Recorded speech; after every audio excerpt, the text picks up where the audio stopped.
Hi, well, this is a vlog for P9, and I'm just gonna go to the questions right through it. Basically, one of the questions was about the value of art. Does it increase of if the art shows its age, its true age, or if it's maintained with its original format? And I think there's two sides of it. You can't really say that the value increases solely on this, because in one aspect, if you keep it how it is, like it shows its age, it gives the viewer a feeling of the like they realize how if best historically represents the artwork.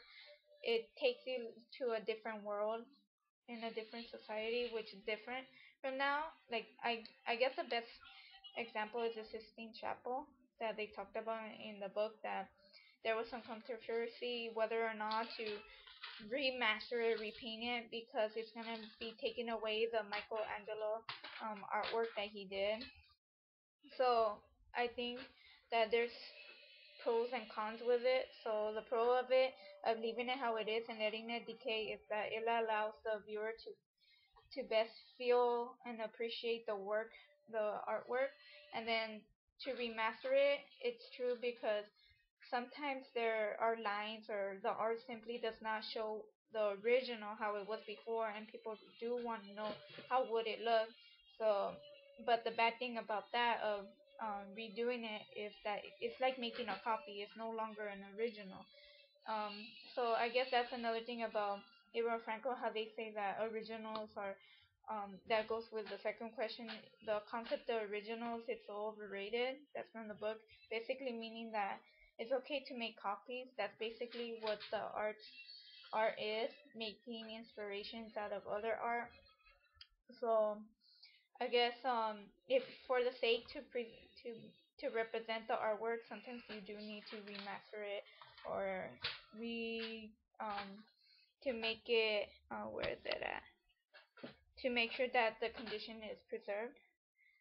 And what's the other one? Oh, Darko Maver's art. What is the dark twist?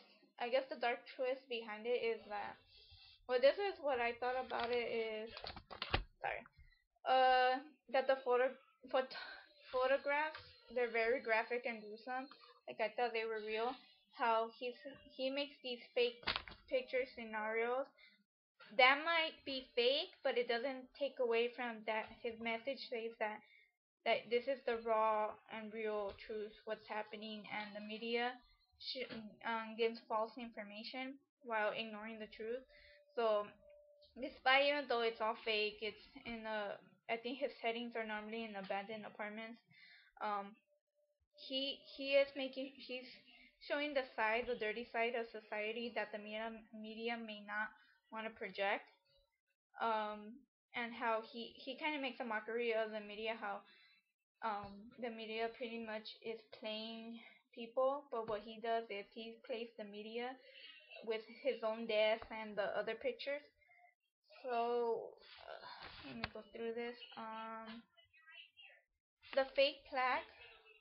Italy pretty much criticized Eva Franco for making a plaque saying like a little biography behind the building that it had no significance. And they pretty some I guess there's two sides. One side says that, oh, that's very disrespectful, you're making fun of our the Italians history, culture, and heritage. And there's other one the other side could say that um the plaque that Eva Franco, it's not a big deal. If anything, the other ones that are um the other buildings that have these history, those are bad because they make such a big deal about what happened to that building, which may or may not be true. Because this kind of goes with the um, what Eva and Franco are trying to say about history is that it is socially constructed. Basically, it's not true. Um, basically, that history could be is created by people, and basically, like that building. Okay, this person was here or whatever, but are they really that important? So basically, history is biased and it's just made up. a fact could be made into an opinion, and they're just pretty much doing it. The places, the buildings in Italy, they're pretty much doing it for tourism. They're not really showing the truth, or they're just exacerbating the whole history of it. Another thing is the main theme of It's Always 6 o'clock. That one I was a bit confused about, but I think the themes that I read in the book, it says that there's plagiarism, remixing, appropriation, culture jamming. Well, I'm gonna focus more on appropriation and culture jamming.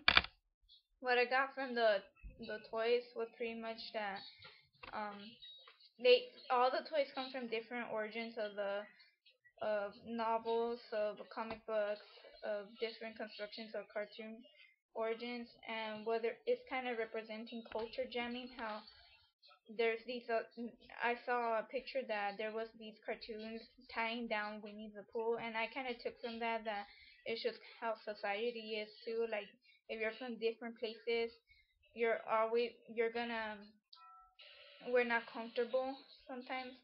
I know maybe that doesn't make sense, but I think those cartoon characters represent us, how we interact.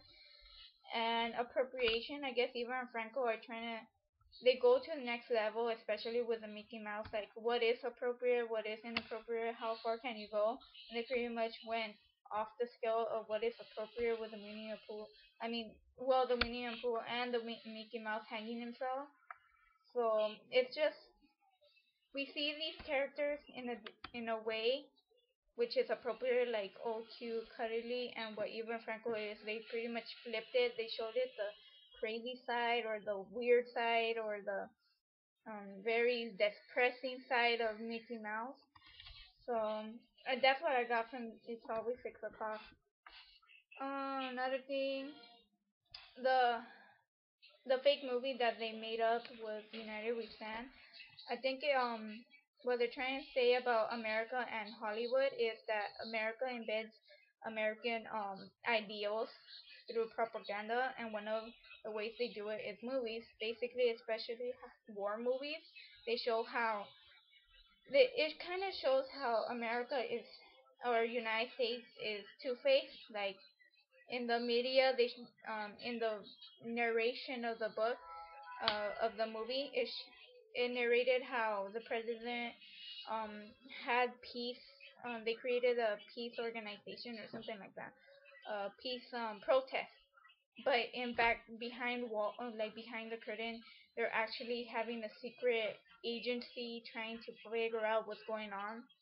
So basically what they're trying to say is that America embeds American ideals, that America wants to be number one. They're the tough one, but at the same time, they're trying to be diplomatic. But how can you be diplomatic about it if you're lying to people about what's going on, especially with controversial issues?